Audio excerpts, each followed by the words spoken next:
જય દ્વારકાધીશ વિદ્યાર્થી મિત્રો, આ વિડીયોની અંદર આપણે ગાલા એસાઇનમેન્ટ બુક 2025 ધોરણ 9 દ્વિતીય પરીક્ષાના સોશિયલ સાયન્સ એટલે કે સામાજિક વિજ્ઞાનના વિભાગ બીના પ્રકરણ 3 અને 4ના પ્રશ્ન જવાબ ઉપર ચર્ચા કરશું.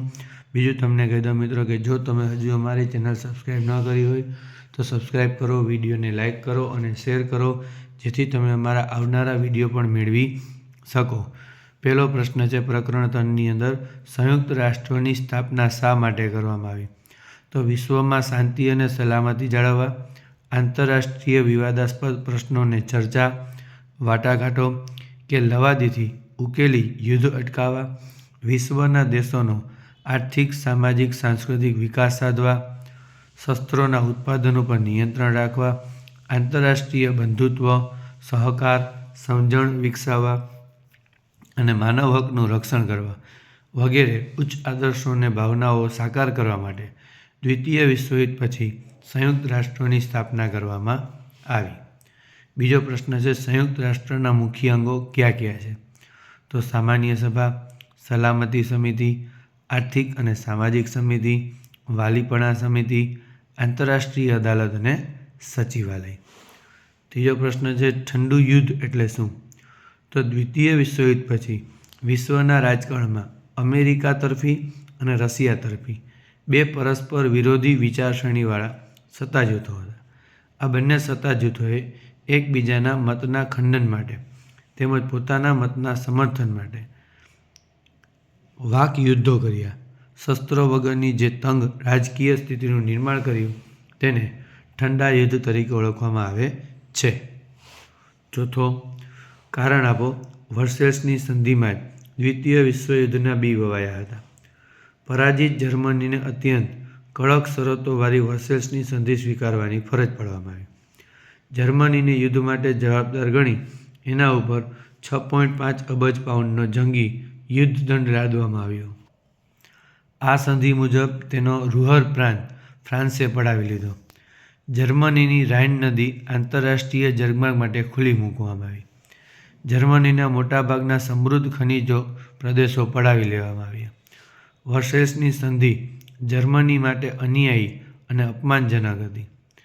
જર્મનીના સરમુખત્યાર એડોલ્ફ હિટલરે વર્સેલ્સની સંધિને કાગળનું ચિત્રું કહીને ફગાવી દેવાની પ્રજાને હાકલ કરી, એટલે જર્મનીની પ્રજાને યુદ્ધનું પ્રોત્સાહન મળ્યું. આ સંધિમાં જાપાનને અસંતોષ થયો, એટલે વર્સેલ્સની સંધિમાં ઇટાલીની ઉપેક્ષા થઈ હોવાથી તે પણ રોષે ભરાયું. આમ આ સંધિથી કેટલાય રાષ્ટ્રોને અન્યાય થયો હતો, એટલે વર્સેલ્સની અન્યાયી સંધિમાં જ દ્વિતીય વિશ્વયુદ્ધના બી વવાયા હતા. પાંચમું, કારણ આપો. હિટલરની ઉગ્ર સામ્રાજ્યવાદી નીતિ દ્વિતીય વિશ્વયુદ્ધ માટે જવાબદાર હતી. હિટલર ઉગ્ર રાષ્ટ્રવાદી હતો. એ કોઈપણ ભોગે જર્મનીની એકતા, સ્થિરતા અને સમૃદ્ધિ ઈચ્છતો હતો, એટલે એણે સામ્રાજ્યવાદી નીતિ અપનાવી. 12 માર્ચ 1938ના રોજ હિટલરે ઓસ્ટ્રિયા ઉપર આક્રમણ કરી એના ઉપર સત્તા જમાવી. આમ મ્યુનિચ સંમેલન પછી 1 ઓક્ટોબર 1938ના રોજ એણે ઝેકોસ્લાવિયા ઉપર કબજો જમાવ્યો. માર્ચ 1939માં લિથુઆનિયાનું મેમેલ બંદર કબજે કર્યું. આમ વર્સેલ્સની સંધિનો ભંગ કરી હિટલરે વિશાળ જર્મન રાષ્ટ્રનું સર્જન કર્યું, એટલે હિટલરની ઉગ્ર સામ્રાજ્યવાદી નીતિ દ્વિતીય વિશ્વયુદ્ધ માટે જવાબદાર હતી. ઓકે મિત્રો, આ જોયા પ્રકરણ 3. હવે આપણે જઈએ છીએ પ્રકરણ 4ની અંદર. પહેલો પ્રશ્ન છે બંગાળના ભાગલા ક્યારે અને કોણે પાડ્યા? શા માટે? વિશાળ બંગાળ પ્રાંતમાં વહીવટી કાર્યક્ષમતા લાવવાના બહાના હેઠળ 1905માં તે સમયનો વાયસરોય કર્ઝન એણે બંગાળના પૂર્વ બંગાળ અને પશ્ચિમ બંગાળને ભાગ પાડ્યા. આની પાછળ કર્ઝનનો ઈરાદો સમગ્ર ભારતમાં સૌથી વધારે જાગૃત બંગાળી પ્રજાને હિન્દુ અને મુસ્લિમ પ્રજાની કોમી એકતા તોડવાનો હતો. બીજો, ગુજરાતમાં થયેલી ઉગ્ર ક્રાંતિકારી ચળવળો જણાવો. શ્રી અરવિંદ ઘોષે ગુજરાતમાં સશસ્ત્ર ક્રાંતિની ભૂમિકા તૈયાર કરી અને ભવાની મંદિર નામનું પુસ્તકમાં ક્રાંતિની યોજના વર્ણવી. 1902માં બારિન્દ્ર કુમાર ઘોષ ગુજરાત આવ્યા.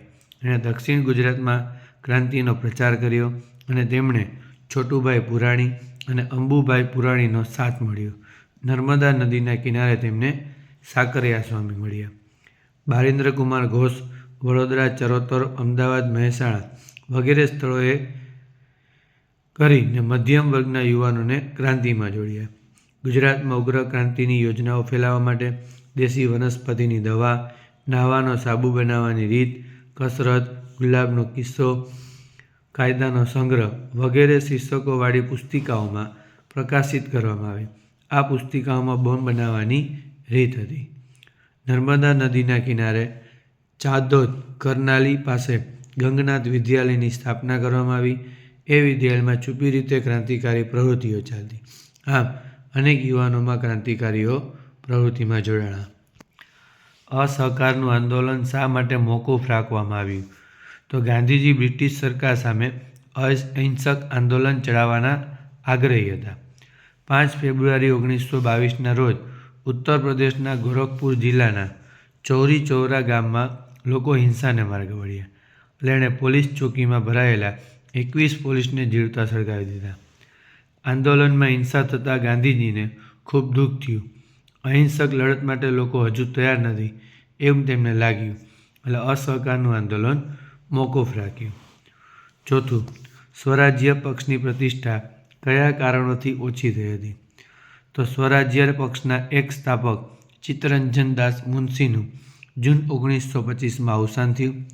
સ્વરાજ્ય પક્ષના કેટલાક સભ્યોએ અંગ્રેજ સરકારને સહકાર આપવાની નીતિ અપનાવી અને પક્ષના કેટલાક સભ્યોએ નેશનલ પાર્ટી નામનો નવો પક્ષ સ્થાપ્યો. 5મું, નીચેની વ્યક્તિઓને 1-2 વાક્યોમાં પરિચય આપો. અરવિંદ ઘોષ. મહર્ષિ અરવિંદ ઘોષે સૌપ્રથમ ગુજરાતમાં સશસ્ત્ર ક્રાંતિની ભૂમિકા તૈયાર કરી ભવાની મંદિર નામના પુસ્તકની યોજના વર્ણવી. ચિત્તરંજન દાસ કોંગ્રેસના અગ્રણી નેતા, તેઓ દેશબંધુના નામથી ઓળખાતા અને મોતીલાલ નહેરુની કોંગ્રેસમાં સ્વરાજ્ય પક્ષમાં એણે સ્થાપના કરી હતી. ઓકે મિત્રો, આ આપણે સમાજ વિદ્યાના પ્રકરણ 3 અને 4ના વિભાગ બીના 2 માર્કવાળા પ્રશ્નો ઉપર ચર્ચા કરી. આ જ રીતે બીજા પ્રશ્નના જવાબો જોવા માટે અમારી ચેનલ લાઈક કરો, શેર કરો, સબસ્ક્રાઈબ કરો. જય દ્વારકાધીશ.